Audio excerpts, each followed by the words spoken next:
खूप भारी. तिसरं स्वप्न जे राजा शिवाजी, हा इंटरव्ह्यू मला 3-4 महिन्यांपूर्वी करायचा होता. जास्तच म्हणजे 6-7 महिन्यांपूर्वी करायचा होता. पण यांचे जे मॅनेजर आहे स्वप्नेश, त्यांनी नाही सर बिझी आहेत, सर बिझी आहेत, सर बिझी आहेत, सर बिझी आहेत. म्हटलं काय करतायत सर तुमचे, बिझी आहेत बिझी आहेत. नाही माहित नसतं की सर काय करताय. नाही तुला कळेल, नाही तुला कळेल कळेल. पण जेव्हा ते कळतं तेव्हा असं वाटतं की नाही हे वर्थ होतं, हा वेट वर्थ होता. तू कुठेच सांगत नाही सोशल मीडियावर तू काय करतोयस जोपर्यंत ते घडत नाही. राजा शिवाजी हे तू कोणालाही सांगितलं नाही की त्या चित्रपटात तू, त्या गाण्यात तू एक भाग आहेस. जेव्हा ते गाणं मी तुझ्यासाठी पण नव्हतं लावलं, म्हणजे मला माहितीच नव्हतं. मी जस्ट म्हणजे अँथम येणार आहे, छत्रपती अँथम, तर मला बघायचं होतं म्हणून मी ते लावलं. म्हटलं 1 मिनिटं, हा सिद्धू आहे. तर हे लपवणं किती इझी आहे तुझ्यासाठी. आणि हे सगळं करत असताना राजा शिवाजी तुझ्याकडे आलं, ते गाणं तू इतकं छान केलंस. रेमो डिसूजा त्याच्यात स्वतःही आहेत, बरेच कलाकार आहेत. काय सांगशील? नाही, ते जे न सांगणं आहे ना, त्याची माझी एक भावना आहे. कारण मी हे माझ्या फॅमिलीने मला सवय लावली. म्हणजे त्यांनी मला नेहमी सांगितलं तू कर, आम्ही आहोत, तर सांगू नकोस काय करतोस, आल्यावर कळेल मला. तर मग माझी ती सवय झाली. म्हणजे मी आईबाबांना, तृप्तीला कधी फक्त शूटिंग करतोय, आता ते सिनेमा येतं मी शूटिंग करतोय हे तिला माहिती असायचं. पण माझी धारणा आहे जोपर्यंत येत नाही किंवा ऑफिशियली अनाऊन्समेंट होत नाही, म्हणजे मटका किंगची ऑफिशियली अनाऊन्समेंट झाली होती की नागराज मंजुळे करतायत आणि सिद्धार्थ जाधव आहे, ही झाली होती ऑफिस, म्हणून मी त्यातल्या मटका किंग बद्दल सांगत होतो की आता ऑफिशियल झालं. नाहीतर मला असं वाटतं ते येऊ दे, ते जेव्हा येईल, म्हणजे 1000 वेळा शोले पाहिलेला माणूस ह्या सिनेमाची लई वाट बघतोय मी, पण तो येत नाही. पण तो जेव्हा येईल मला माहिती आहे लोकांना ते छान वाटणार आहे. तर माझी ती भावना असते की येऊ दे, आल्यानंतर कळेलच. आणि ते ऑफिशियली असेल तर आपण बोलू. बेसिकली प्रेरणा किंवा स्वप्नेश किंवा माझी जी टीम आहे त्यांनाही माहीत नसतं मी काय करतोय.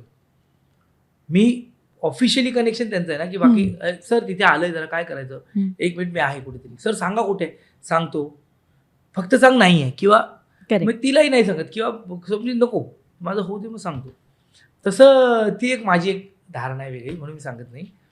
कारण आल्यानंतर लोकांना सरप्राईज होतं. आणि राजा शिवाजीबद्दल म्हणशील तर मी म्हटल्याप्रमाणे रितेश सर, आणि ते अगोदर एक रोल करणार होतो, तो रोल नाही झाला. आणि तुला माहिती आहे का रितेश सर किती चांगला माणूस आहे. म्हणजे त्यांनी फोन करून मला सांगितलं की सिद्धार्थजी ऐका, काय होतं आहे की ते एक रोल आहे, पण आम्ही तुमच्यासाठी बोललेला, पण तो आता आपण मी ते सांगत नाही कुठला रोल आहे, आपण नंतर बोलू, काय एवढं ते हे नाही, ते करतायत. तर मग आता बोलो सर, मग आता आपण गाण्यात तुम्हाला बघू छान. आणि असंही नाही की ते पूर्ण गाणं माझ्यावर आहे, तुम्ही या 2 वाक्य जा, मला तुम्ही हवं, तुम्ही आणि जितेंद्र जोशी मला हवेत, असं त्यांचं म्हणणं असतं. जितेंद्रची पण एक स्टोरी ना, काहीतरी ॲक्टरचं काहीतरी झालं तर जित्या उभा राहिला तिकडे. मला वाटतं रितेश सरांना ती एक वेगळी जाण आहे. म्हणजे मी माझ्या बड्डेला त्यांनी मला तो आयफोन गिफ्ट दिला, की ते वेळचं त्यांचं पहिले डिरेक्शन होतं, आणि माझ्या बड्डेला त्यांनी ती, तर मला वाटतं की मला ना त्यांच्याबरोबर वेगळं कनेक्ट होता येतं. आणि जर त्यांनी मला सांगितलं करायचं तर मी गेलो, प्रवास करून ते केलं.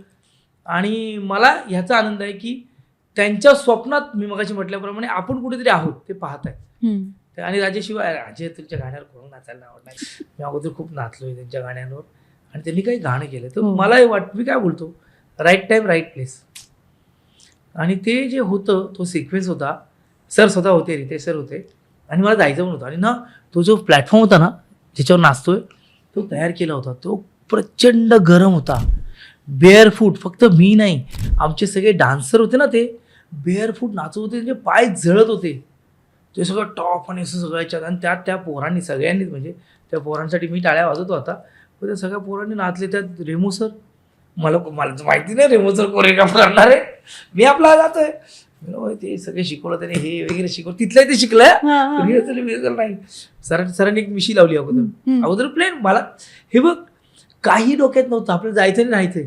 मग सर आले व्हॅनिटीत, आणि मग सरांनी ती 2-3 मिशा दाखवल्या, हे मिशी चालू, मग डोक्याला बंडाना लावू. कारण तेव्हा काय केलं, केसांचं काहीतरी केलं होतं, काहीतरी झालं होतं, काय बारीक होते, बांधलं त्यांनी मस्त.